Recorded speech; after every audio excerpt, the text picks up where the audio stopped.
Drive My Car makes the best use of its lengthy runtime, 2 hours 59 minutes, and tells the story that is complete, hauntingly beautiful, and complex.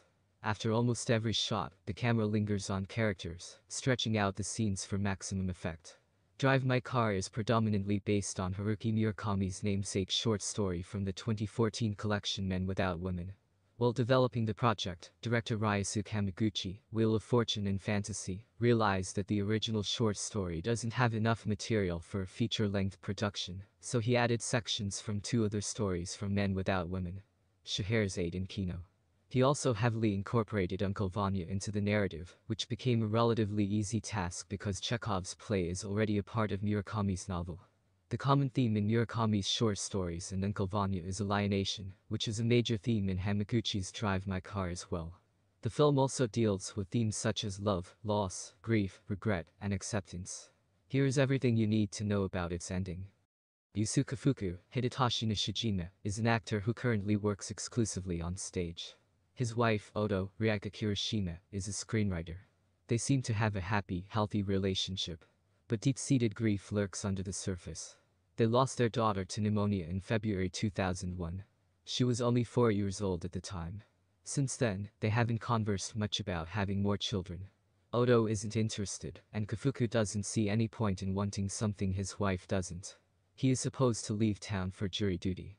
When his flight gets delayed due to a cold wave, he returns home and discovers his wife is having sex with young actor Kashi Takatsuki, Misaki Okada, on their marital bed.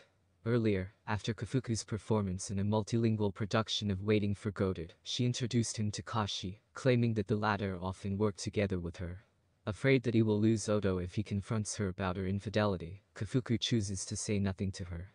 He has a minor vehicular accident and is told that he has glaucoma. Oto shows up at the hospital, acting completely normal and full of care for him. That night, after their return home, they have sex, and Oto continues with the story she began telling him in the opening scene. At this point in the film, the story seems to indicate that she knows that Kafuku is aware of her infidelity. The following morning, Oto tells Kafuku that she wants to speak to him in the evening. Fearing that their relationship will change irreversibly after Oto tells him whatever she has to say, Kafuku delays his return to home. When he finally arrives, he discovers that his wife has died of a cerebral hemorrhage in his absence.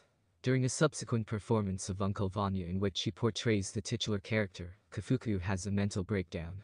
2 years pass and Kafuku agrees to a residency in Hiroshima. He will direct a production of Uncle Vanya. He takes his red 1987 Saab 900 Turbo with him. However, he is told that he will have to have a driver accompanying him, as long as he is associated with the organizers, because of a past accident caused by another artist. This is how Kafuku meets Misaki Watari, Toko Mir. As Kafuku discovers, his quiet and stoic new driver is exceptionally competent at her job.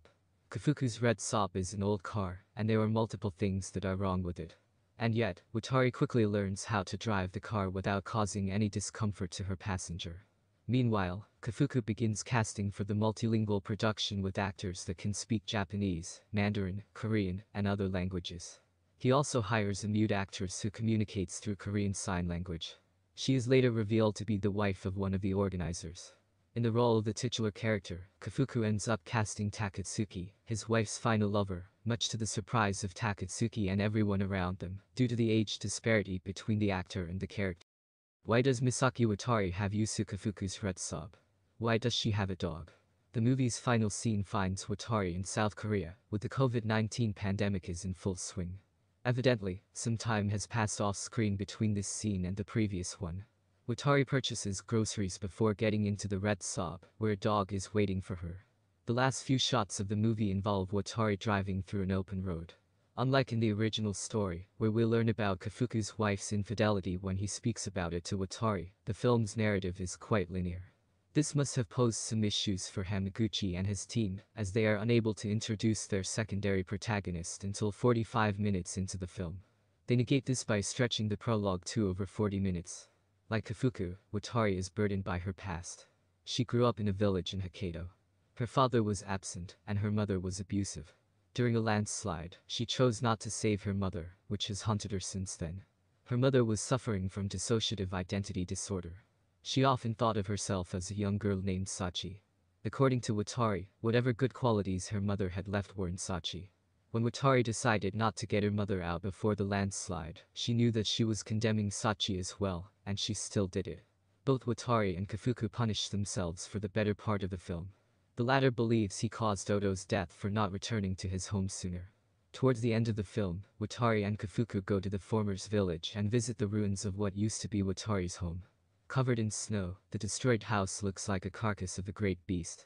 Standing beside it, both Watari and Kafuku confront their past and earn the ability to move on.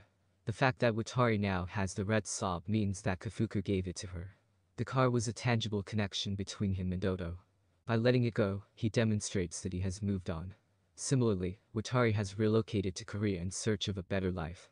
She now has a dog and has gotten rid of the facial scar that her mother gave her. Life will never be without its challenges. However, as Watari drives through a wide and bright road, she only thinks of the future. Why does Kafuku agree to play Uncle Vanya? As mentioned above, Kafuku's last attempt to play Vanya ended in disaster. He is an honest enough actor to know and admit that he is not ready to put himself through the pain of interpreting Chekhov's characters. But this approach toward his sense of guilt slowly changes as the film progresses. If one of the reasons for this is Watari, who is of the same age that Kafuku's daughter would have been if she were alive, the other reason is Takatsuki. Odo's death has left the younger man feeling empty. Furthermore, his career has suffered greatly because of improper conduct. It seems that he seeks Kafuku out in an attempt to find himself, but ends up walking in the path of self-destruction beyond the point of no return. Takatsuki gets arrested after the man he beat up dies of his injuries. The organizers subsequently tell Kafuku that he has two options, either cancel the show altogether or play Vanya himself. It appears that, after he visits Watari's village, Kafuku gains the courage to face his past and embrace the inevitable changes in his life. Like in Chekhov's play, Kafuku used to think that uncertainty was better than knowledge when it came to his wife because that way, he would at least have hope. But then again, false hope often leads to stagnation. Kafuku learns to rise above it. He struggles to portray Vanya after agreeing to the second option. However, by being honest to himself and his emotions, he delivers a believable performance. Is Drive My Car a true story? No, Drive My Car is not based on a true story. Japanese author Haruki Murakami's namesake short story from the 2014 collection Men Without Women serves as the basis of the plot. Parts of certain other stories from the collection and Uncle Vanya are also included in the film's overall narrative. In an interview with The Hollywood Reporter, Hamaguchi stated that he liked Murakami's writing, even though he didn't regard himself as one of the Haruki-ists or devoted fans of Murakami. It was originally his producer who came up with the idea of adapting one of Murakami's works. Hamaguchi selected Drive My Car because he found the characters in the story interesting. First of all, the characters appealed to me, he stated. So there's Kafuku, the main character, and Misaki, who's the driver. They're not people who initially make their emotions very apparent. They're the kind of people who are reluctant to talk about their feelings. However, in the car, in this closed space, they begin to open up about their internal thoughts, their internal lives. Moreover, Hamaguchi had spent considerable time traveling in cars while making documentary films set in Japan's Tohoku region. It gave him an idea of how personal the relationship between a driver and a passenger can get due to sharing the vision of the same goal and destination. Hamaguchi employed this notion while fleshing out the dynamics between Kafuku and Watari. Hamaguchi apparently never had an in-person conversation with the exalted author. When he initially wrote a letter to Murakami, offering an in-depth explanation of his vision for the film and asking the other man's permission for the adaptation, the only response he got was a simple okay. This continued throughout the production. Whenever Hamaguchi and his team made any changes, he wrote about them to the author, who responded with a simple indication of his consent. Hamaguchi realized that he needed to expand on Murakami's story to make a feature-length film, and decided to use sections from two other short stories from Men Without Women, Scheherazade and Kino. The original Drive My Car makes a reference to Uncle Vanya. Hamaguchi just introduced more materials from it in the narrative of his movie. Clearly, Drive My Car is not based on a true story, but it's perfectly understandable if someone thinks it is.